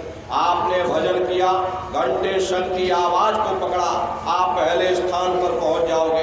वहीं से दूसरे मंडल का शब्द सुनाई पड़ेगा, उसको आप पकड़ लोगे, दूसरे मंडल पर पहुंच जाओगे। ऐसे शब्द दर शब्द, मंजिल दर मंजिल ये जीवात्मा अपने देश यानी सचखंड में वापस पहुंच जाती। तो शब्द कब पकड़ में आएगा? जब आप भजन करोगे। और भजन कैसे किया जाएगा? एक बार फिर से आप लोग समझ लो। ये आँख और कान को बंद करिएगा, ऊंचा ध्यान दे करके सुनिएगा। सीटी जैसी आवाज़ मिलेगी उसको आप लोग पकड़ लेना, उसको आप लोग सुनते रहना, सुनते सुनते उसी में लीन हो जाना। कुछ समय बाद में आपको अनुभव होगा कि कहीं बड़ी दूर से एक महीन आवाज़, घंटे और शंख की आवाज़ हमारे कानों में गूंज रही। जब घंटे शंख की आवाज़ सुनाई पड़ने लग जाए तो सीटी की आवाज़ को छोड़ देना और घंटे शंख की आवाज़ को पकड़ लेना। एक बार प्रेमी भाई बहनों आवाज़ को पकड़ लो, फिर वो आवाज़ आपको नहीं छोड़ेगी, खींच करके शरीर से अलग कर देगी। तो रोज आना, रोज जाना, रोज ब्रह्मांडों की सैर करना, रोज देवी देवताओं के दर्शन करना, घूम करके फिर अपने शरीर में वापस चले आना। ये भजन करने का तरीका। सुमरन, ध्यान और भजन, आपको ये 3 क्रियाएं बताई गई। नित्य नियम से आप लोग घर पर बैठकर करिएगा। और इसी उद्देश्य के लिए आपको ये मानव तन मिला है और कोई दूसरा उद्देश्य नहीं। मनुष्य शरीर पाने का एकमात्र यही उद्देश्य है कि चलो ठीक है, तुमको अपनी बार मौका दिया जा रहा, ये मनुष्य शरीर तुमको दिया जा रहा, ये श्वासों की पूंजी तुमको दी जा रही, अपनी जीवात्मा के कल्याण के लिए थोड़ा बहुत विचार कर लो, वरना अगर ये श्वासों की पूंजी समाप्त हो गई, ये बुलबुला फूट जाएगा, उस समय बड़ा भारी कष्ट होगा। अरे मामूली पीड़ा नहीं होती, मौत के समय में घनघोर पीड़ा होती है। सहजो बाई ने लिखा है कि सहजो मौत आइया, अंग अंग दिया तो और हिया जरे छाती फटे, उठे पीर घनघोर। गुरु महाराज सत्संग में कहते थे, जैसे 1 लाख बिच्छू एक साथ हमारी जिस्म पर डंक मारे, उससे भी लाखों करोड़ों गुना ज्यादा मौत के समय में दर्द होता। जब मृत्यु आती है तो किस तरह से प्राण निकलते हैं, जरा उसे भी आप लोग अच्छी तरह समझ लो। देखो प्रेमी भाई बहनों, जैसे संसार में महाप्रलय आती है, महाप्रलय के समय क्या होता, सबसे पहले पूरी पृथ्वी ढह जाती। ये पृथ्वी पानी में घुल करके और पानी बन जाती है। मानव सृष्टि की प्रलय एक बड़ी कयामत है और शरीर की प्रलय एक छोटी कयामत है। तो जैसे ही मौत आएगी, सबसे पहले गुदा चक्र टूटेगा, क्योंकि गुदा चक्र में पृथ्वी का वास होता है। गुदा चक्र टूट करके ऊपर इंद्रिय चक्र में समा जाएगा। इंद्रिय चक्र में जल का वास होता, यानी जल ने पृथ्वी को घोल दिया। फिर जब इंद्रिय चक्र टूटेगा, यहाँ नाभि चक्र में समा जाएगा। नाभि चक्र में अग्नि का वास होता, यानी अग्नि ने फिर जल को सुखा दिया। फिर जब नाभि चक्र टूटेगा तो हृदय चक्र में समा जाएगा। हृदय चक्र में वायु का वास होता, यानी वायु ने अग्नि को अपने में फिर समाहित कर लिया और इस तरह से वायु आकाश में उड़ गई। जब यह कर्म कलायुग जावे, बुद्धि सुरत्ति आंदवावे, जब यह जीवात्मा 5 तत्वों को लांग करके जल, पृथ्वी, अग्नि, वायु, आकाश 5 तत्वों को लांग कर ऊपर की ओर आती है, तो काल दाढ़ में आन दबानी और जब ढर के नैनन से पानी। जब काल अपनी दाढ़ में उस समय दबाता, अरे नेत्रों से पानी निकलता है, इंद्रियां टूट टूट करके सब चकनाचूर हो जाती, सब रिश्ते नातेदार खड़े रहेंगे, डॉक्टर, वैद्य, हकीम सब आपको घेरे रहेंगे, लेकिन आप अपनी पीड़ा को उस समय अपने मुख से बयान नहीं कर पाओगे। यमदूत आते हैं, प्राणों की डोरी को तोड़ देते, सारे चक्र टूट जाते हैं और जीवात्मा को खींच करके इस शरीर से अलग कर दिया जाता। और जैसे जीवात्मा शरीर से अलग हुई, ये शरीर आपका मिट्टी हो जाता। और प्रेमी भाई बहनों, जिस शरीर को आपने सारी जिंदगी सजने और संवारने में गुजार दिया, आज वही शरीर देखो, देखने में भी फिर भय लगने लगता। आपके ही रिश्ते नातेदार, आपके ही कुटुंब परिवार वाले, आपके ही बाल बच्चे कहेंगे, ले जाओ इनको जल्दी से शमशान भूमि पर जला करके राख कर दो। कोई उस मुर्दा को फिर एक रात घर में रखने को तैयार नहीं होता। कहते भाई डर लग रहा है, जल्दी करो ले चल के शमशान भूमि पर इनको जला करके जल्दी से राख करो। प्रेमी भाई बहनों, शमशान भूमि पर ले जाते हैं, वहाँ आपको जला दिया जाता। अरे आपके कपड़े लत्ते, आपके तकिया, आपका बिस्तर, सब कुछ उसी में जला करके राख कर दिया जाता कि भाई ये अशुद्ध हो गया है, इस कपड़ा लत्ता पर ये लेटे रहे, इसका इस्तेमाल करते रहे, ये अशुद्ध हो गया। अगर आपने कोई अंगूठी पहनी होगी, हीरे जवाहरात सोना चांदी पहने होंगे, धीरे से उतार करके अपनी जेब में रख लेंगे, वो अशुद्ध नहीं होगा।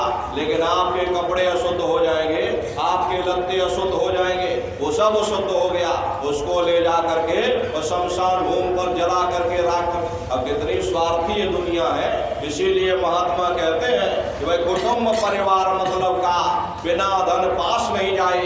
ये रिश्ते नातेदार, ये कुटुंब परिवार वाले, ये सब मतलब के संगी साथी है। यदि आपकी जेब में पैसा है तो सब जैसे तैसे आपसे रिश्तेदारियां कायम कर लेंगे। आज आपकी जेब खाली हो जाए तो बेटा बाप को बाप कहने के लिए तैयार नहीं होता। अरे आप रोज कचहरियों में मुकदमा कदमों का हाल देखते हो। यदि किसी पिता ने बंटवारा करते समय किसी बेटे को 1000 रुपया कम दे दिया या 1 बीघा जमीन कम दे दी, बेटा बाप का दुश्मन बन जाता, उसे ले जाकर कचहरियों में खड़ा कर देता। अरे अपना यहाँ क्या है, ये स्वार्थ के सब संगी साथी हैं, स्वार्थ का सब प्रीत है। प्रेमी भाई बहनों, आपको जला करके और शमशान भूमि पर जलाकर राख कर देंगे, फिर कोई आपको याद करने वाला नहीं रहेगा। प्रेमी भाई बहनों, एक बार इंसान चला जाता, कोई दोबारा याद नहीं करता है। अभी बूढ़े बुजुर्गों से पूछा जाए कि आपको अपने माँ बाप की याद आती है, कहेंगे भाई नहीं आती। अरे क्यों नहीं आती? क्योंकि उनके लड़के बच्चे हो गए, उनके नाती पोता पंक्ति संधि हो गए, उनकी यादें उनमें बस गई, पीछे की यादें सब भूल गए। तो प्रेमी भाई बहनों, फिर कोई आपको याद नहीं करता, शमशान भूमि पर जला करके राख कर दिया जाएगा। आपकी कौम, आपका मजहब, आपकी ये जात और बिरादरी, आपका ये नाम, आपकी ये शान और शौकत उसी भूमि पर जल करके राख हो गई। तो ये कहानी तो इधर खत्म हो गई। उधर ले जा करके देखो फिर क्या होता है कि जीवात्मा को ले जाकर और धर्मराज की कचहरी में पेश कर देंगे और पलक झपकते ही प्रेमी भाई बहनों, वहां पर अच्छे बुरे कर्मों का हिसाब हो जाएगा। अरे धर्मराज सजा सुना देंगे, ले जाओ इनको फलाने नर्क में डाल दो, क्योंकि इन्हें मौका दिया गया था, अवसर दिया गया था कि अब की बार गीता रामायण को पढ़ करके, उन धर्म पुस्तकों को पढ़ करके, किसी संत महात्मा की खोज करके, उनके बताए हुए रास्ते पर चल करके उस मालिक की भक्ति कर लेना। अरे इस उद्देश्य के लिए तुमको ये मानव तन दिया गया, लेकिन इसने अपना उद्देश्य पूरा नहीं किया, इसलिए ले जाओ इसको फलाने नर्क में ले जाकर डाल दो। अरे महात्मा कभी झूठ नहीं बोलते। महात्माओं ने जब साधना किया, साधना करके जब वो ऊपर गए, ऊपर जा करके जब उन्होंने नरकों का हाल देखा, तो हमारी आपकी जानकारी के लिए उन किताबों में उन्होंने लिख दिया, लोह के खम्भ तपत के माही, और जहाँ जीव को ले चिपटाई वहाँ लोहे के खंभे अग्नि से धड़क धड़क कर लाल हो रहे। ऐसे खोटे जीवों को उन खंभों में चिपटाया जाता, जीव हाय हाय करके तड़पता है, तड़प तड़प जीव जुलम बुखारी, तपत खम्भ दुखी उपजे भारी। असहनीय वेदना होती है, असहनीय दुख दर्द होता, जीव रोता और चिल्लाता रहता, वहाँ कोई तुम्हारी पुकार सुनने वाला नहीं, कोई तुम्हारी दर्द भरी आवाज को सुनने वाला नहीं। अरे नर नारियों, ये दुर्दशा क्यों हो गई? क्योंकि हम लोग मनमुखी हो गए, मन के कहे पर चलने लगे, मन के कहे पर चल करके अच्छे बुरे कर्म करने लगे। कर्मों का जखीरा अंबार के अंबार हमने अपने सिर पर लाद लिए, आज उन्हीं कर्मों का भोग पा रहे। अरे महात्मा कहते हैं कि भाई नरक अनेक और है, कालग कहूँ बखान, और दुख भोगते यह जीव जो जाने जो भोग समा। कहते भाई एक नरक नहीं, ऐसे वहाँ अनेकों अनेक नरक बने हुए, अलग अलग खोटे पाप कर्मों के वहाँ पर अलग अलग नरक बने। ये जीव अनंतों अनंत युगों तक, वर्षों की बात नहीं कर रहे, अनंतों अनंत युगों तक नरकों की यातनाएं भोगता रहता, और नरकों की यातनाएं भोगने के बाद इसी जीवात्मा को सीधे मनुष्य शरीर नहीं मिलता, बल्कि इसे 4 खान 84 लाख योनियों में डाला जाता।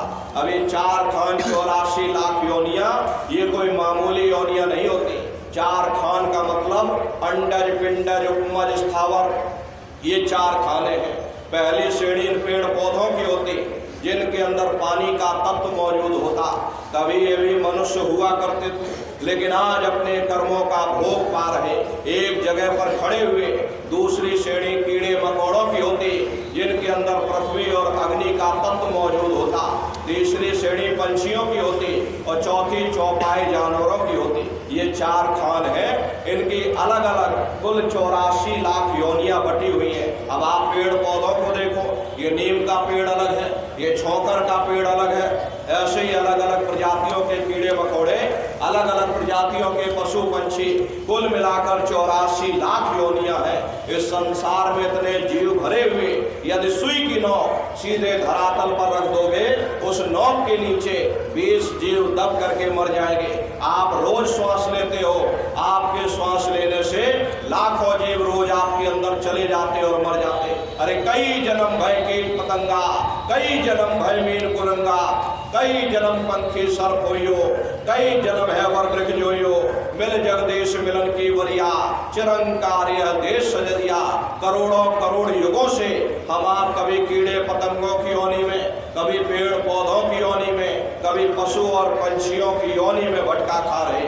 प्रेमी भाई बहनों, 84 लाख योनियों की सबसे आखिरी जो योनि होती है वो गाय और बैल की योनि होती।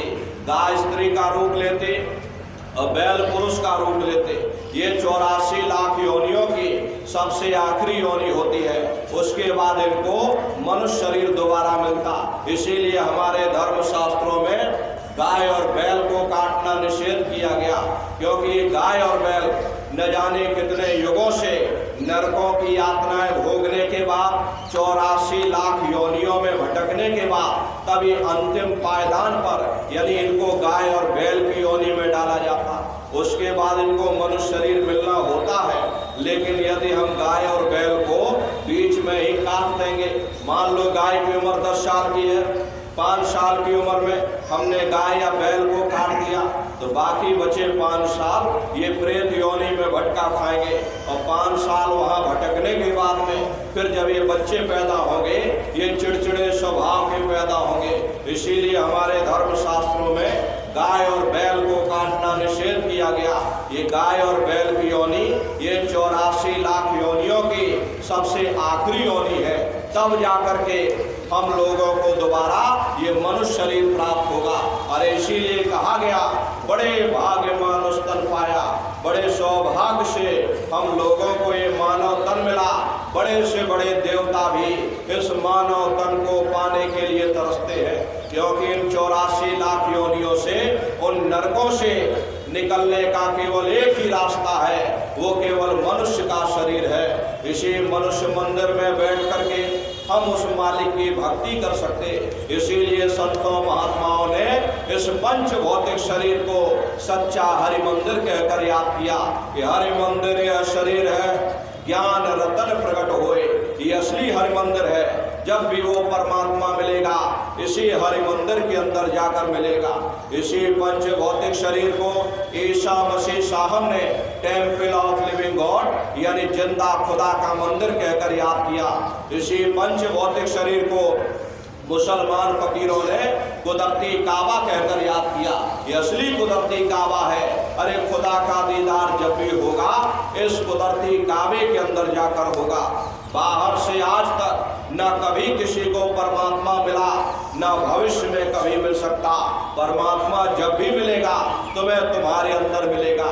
यही कबीर साहब ने लिखा है कि जो दिल माही तेल है, जो चकमक में आ और तेरा साईं तुझ में, और जाग सके तो जाग। जिस तरह तिल में तेल होता, पत्थर में अग्नि होती, ठीक उसी तरह से वो मालिक हर एक के घट घट में, हर एक के वजूद के अंदर बैठा हुआ। यही मुसलमान फकीरों ने, यही आपकी धर्म पुस्तकों में भी लिखा है, अरे मोकू का धूड़े रे बंदे, मैं तो तेरे पास में, और ना तीरथ में ना मूरत में, मैं तो हो विश्वास में। ना मैं तीरथ में मिलूंगा, ना मैं मूरत में मिलूंगा, ना अन्य किसी कर्म कांड में मिलूंगा।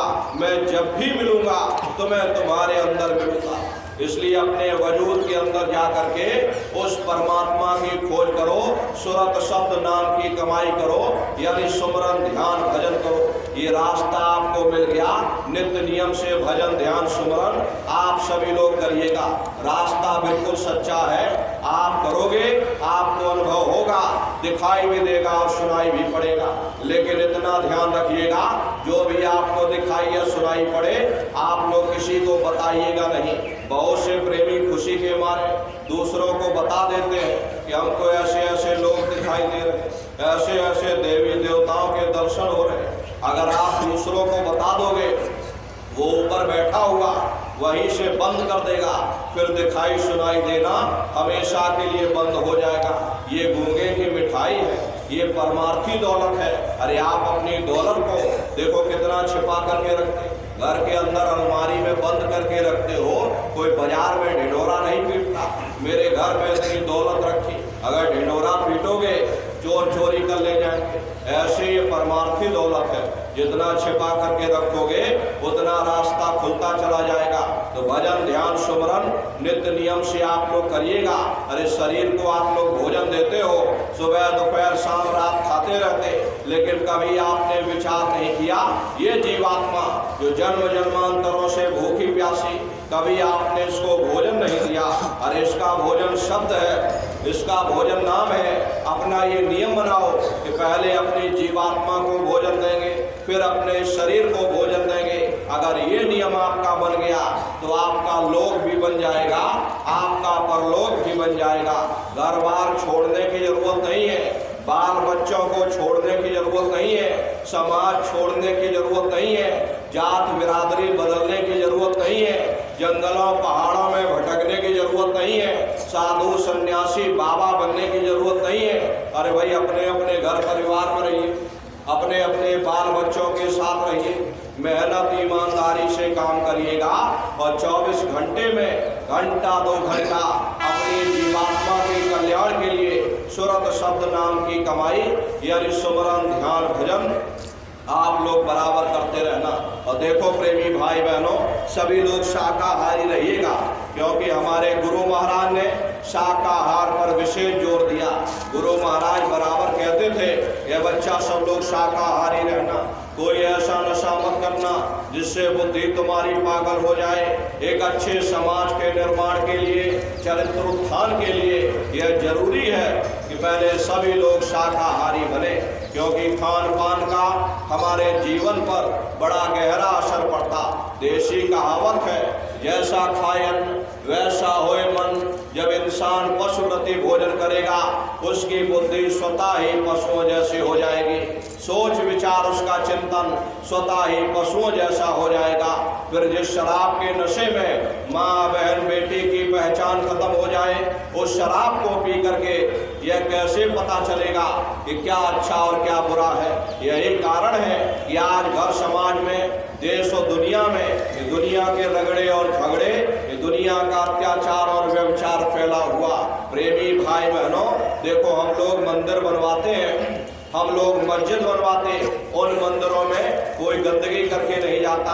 अरे हम लोग नहा धो करके जाते हैं, फूल अगरबत्ती उन मंदिरों में ले जाते हैं, कहते भाई परमात्मा के रहने की जगह है, हमको साफ सुथरे होकर के जाना है, फूल पत्ती ले जाना है। प्रेमी भाई बहनों, कोई उन मंदिरों में कूड़ा कचरा नहीं डालता।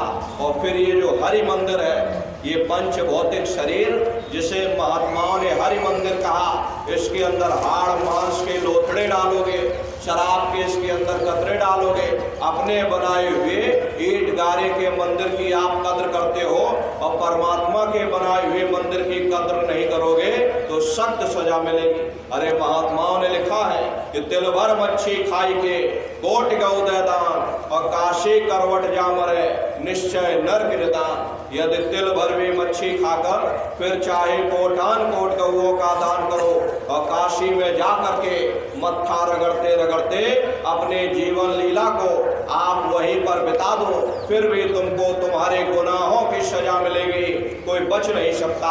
क्योंकि कर्म भूमि है, यहाँ तुम जैसे कर्म करोगे वैसा ही फल पाओगे। देखिए इस कर्म भूमि पर कृष्ण भगवान तक नहीं बच पाए, उस समय बाली को छिप करके बाण मारा था, वही बाली कृष्ण अवतार में बहेलिया बन के आ गए। कृष्ण भगवान के पैरों में पद्म चमकता था, हिरण की आंख समझ करके निशाना मार दिया और जब पास में आकर के देखा कृष्ण भगवान थे, अफसोस करने लगे। लेकिन कृष्ण भगवान ने उसको समझाया इसमें तुम्हारा कोई दोष नहीं, उस समय पर हमने तुमको मारा, आज तुमने हमको मार दिया, हमारा तुम्हारा अदला बदला पूरा हो गया। कर्म प्रधान विश्व रच राखा, जो जस करे सो तस फल चाखा। ये कर्मों का ऐसा देश है, यहाँ जैसे बीज बोगे वैसे ही फसल काटोगे। प्रेमी भाई बहनों, धृतराष्ट्र ने कृष्ण भगवान से पूछा, हे केशव मैं अंधा क्यों हूँ? मुझे 100 जन्मों की खबर है, मैंने इन 100 जन्मों में कोई ऐसा कर्म नहीं किया जिससे मैं अंधा होता। कृष्ण भगवान ने सिर पर हाथ रखकर कहा, जरा और पीछे जाकर देखो। देखा तो 106 जन्म का कर्म निकला। तो प्रेमी भाई बहनों, ये कर्मों का बड़ा पेचीदा जाल है, बड़े बड़े ऋषि मुनि, पीर पैगंबर औलिया, बड़े बड़े देवी देवता कर्मों के जाल में फंस करके धोखा खा गए। कृष्ण भगवान ने उद्धव से कहा, हे उद्धव, ये जो तुम चीता देख रहे हो ये कई बार इंद्र बन चुका। अरे नर नारियों, जब स्वर्गों का राजा इंद्र वे अपने कर्मों के कारण वह चीता बन सकता है, तो हम दुनिया के जीवों का क्या हाल होगा, हम लोग विचार नहीं कर पाते। इसलिए प्रेमी भाई बहनों, अपने कर्मों को साफ करो। सफाई कब होगी? जब आप शब्द की कमाई करोगे, क्योंकि शब्द कर्म की रेख कटावे, शब्द शब्द में जाए मिलावे। शब्द वो साबुन है जो तुम्हारे कर्मों की रेख पर मेघ मार देगा और तुम्हें शब्द दर शब्द, मंजिल दर मंजिल अपने घर वापस पहुंचा देगा। ये सूरत शब्द नाम की कमाई, सुमरन, ध्यान, भजन आप सभी लोग बराबर करिएगा। इसी उद्देश्य के लिए आपको ये मानव तन मिला है, कोई दूसरा उद्देश्य नहीं। मनुष्य शरीर पाने का एकमात्र यही उद्देश्य है कि चलो ठीक है, तुमको ये मौका दिया जा रहा, अपनी जीवात्मा के कल्याण के लिए थोड़ा बहुत विचार कर लो। अरे बड़े बड़े राजे महाराजे आए, सारी जिंदगी उन्होंने ये किला बनाते बनाते गुजार दिया। आज उनके किलों को जाकर देखो, आज खंडहर बने पड़े हुए हैं। विश्व विजेता सिकंदर भी सारी दुनिया पर राज करने का ख्वाब देखता था, वो भी मुट्ठी खोल करके चला गया। कोई क्या साथ लेकर जाएगा? जो चीज तुम्हारे साथ में जाने वाली वो केवल परमात्मा की भक्ति है।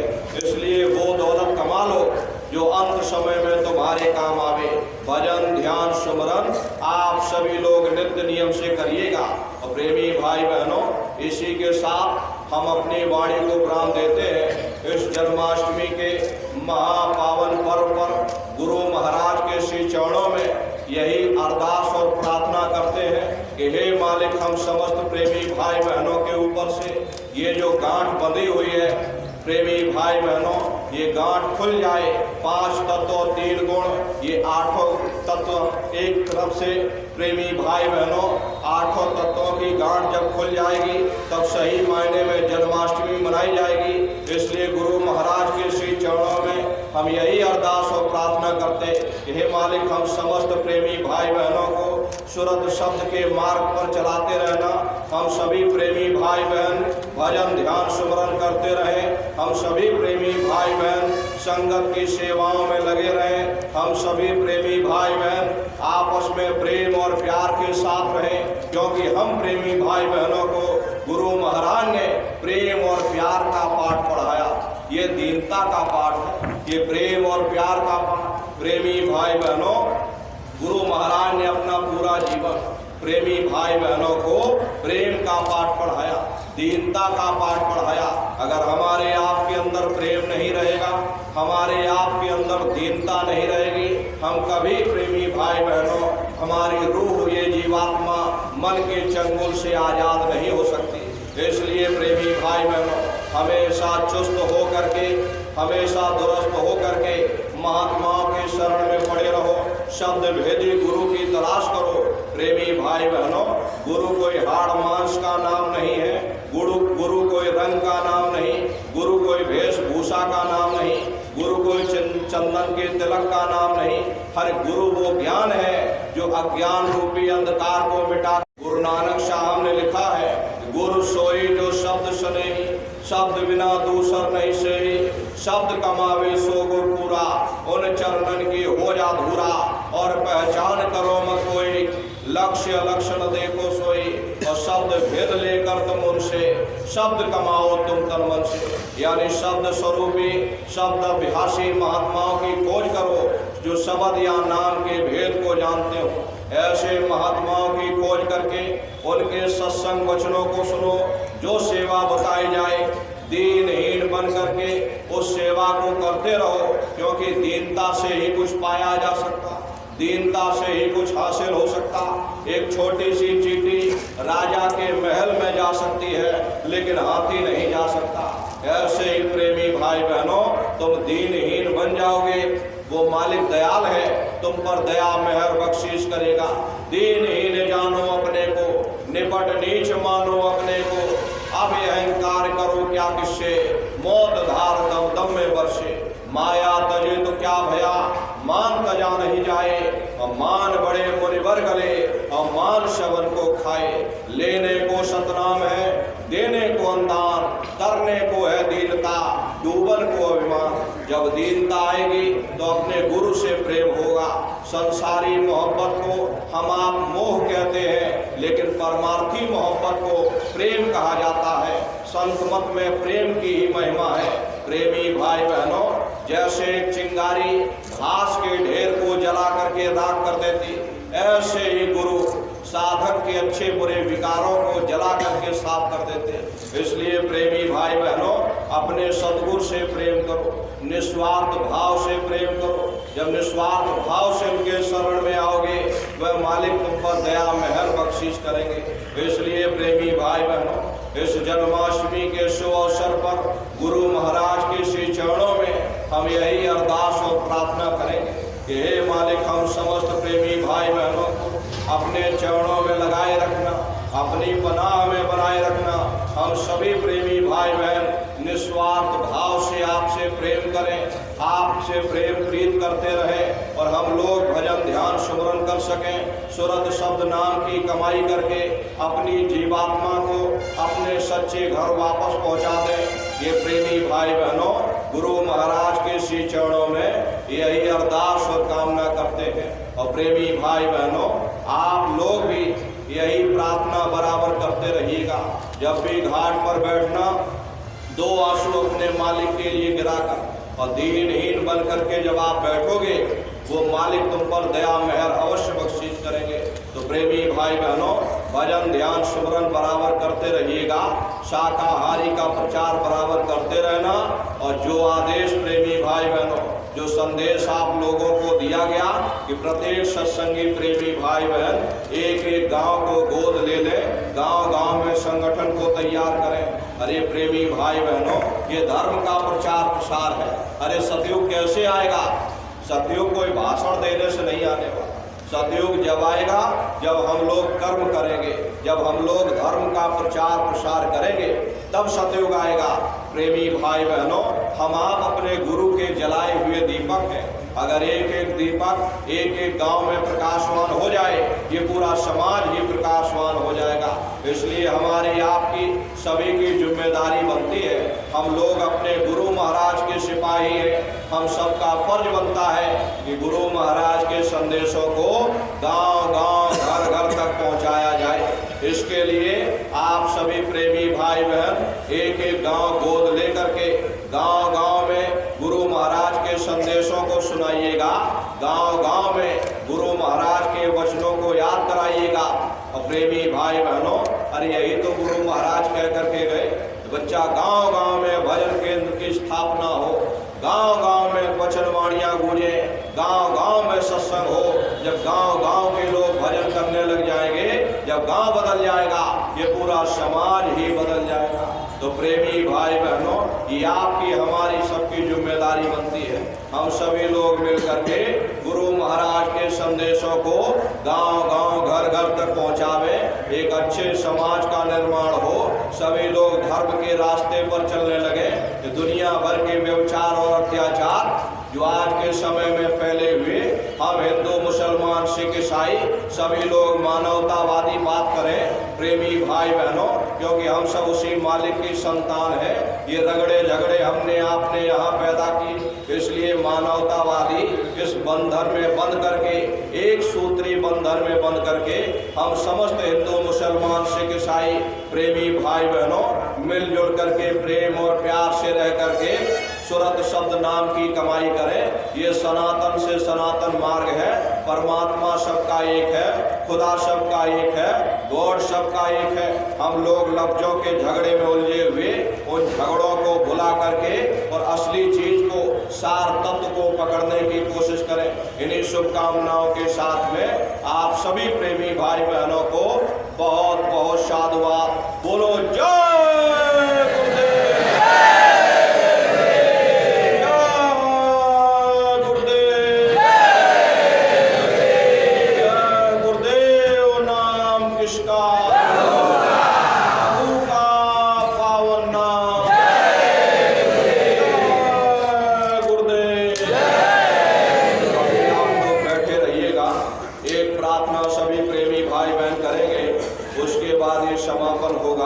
तो सभी प्रेमी भाई बहन बैठ करके एक प्रार्थना बोलिए। बोलो जय